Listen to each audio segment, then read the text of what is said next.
जो लोग गुमराह कर रहे हैं उनके गुमराह में आने की आवश्यकता नहीं।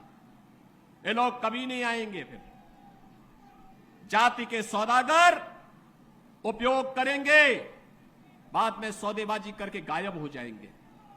हमें किसी भी ऐसे व्यक्ति के बहकावे में नहीं आना है जिससे हमारा राष्ट्र धर्म खतरे में आए। याद रखना, इस देश के राष्ट्र धर्म को हमेशा खतरा जब भी आया है, इन्हीं लोगों के कारण आया है जिन्होंने जातीयता के आधार पर समाज के सामाजिक ताने बाने को छिन्न भिन्न किया है, हमेशा छिन्न भिन्न किया है। और बहनों और भाइयों, मैं आपको इस बात के लिए आश्वस्त करता हूं कि कोई माय के लाल बाल बांका नहीं कर सकता है। सुरक्षा की इतनी पुख्ता व्यवस्था हमने की है यूपी के अंदर।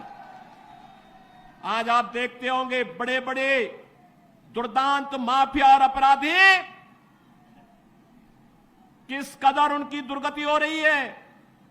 आप देख रहे होंगे, जिनके नाम से ही लोग कर्फ्यू जैसा माहौल होता था, आज उनकी दुर्गति क्या है हर व्यक्ति देख रहा है।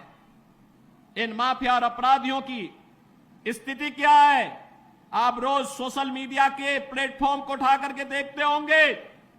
एक दुर्दांत माफिया ऐसा भी था, बहनों और भाइयों, जब वह समाजवादी पार्टी की सरकार के समय चलता था तो मुख्यमंत्री हो या मुख्य न्यायाधीश, इन सब के काफिले रुक जाते थे और माफिया का काफिला निकलता था। और जब हमने कार्रवाई की उस माफिया के खिलाफ और उसको रगड़ करके कोर्ट के सामने प्रस्तुत किया तो उसकी पैंट गीली हो गई थी,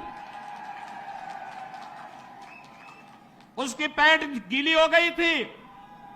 और तब हमने कहा था, उस समय उसको हमने कहा था, कानून को रौंदने वाले, आज कानून कितना बड़ा होता है यह एहसास हो रहा है कि नहीं हो रहा है। और निर्दोष लोगों को मारोगे तो मिट्टी भी नहीं मिल पाएगी।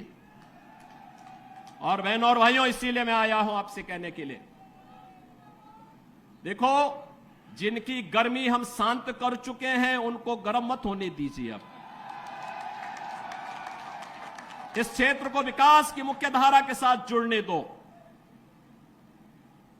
उनकी सबकी गर्मी शांत हो गई है, वे गए काम से। और इसीलिए मैं आप सबसे अपील करने के लिए आया हूं कि पूरे देश की एक आवाज है, पूरा देश एक ही स्वर में बोल रहा है। और वह बोल रहा है कि फिर एक बार मोदी सरकार, फिर एक बार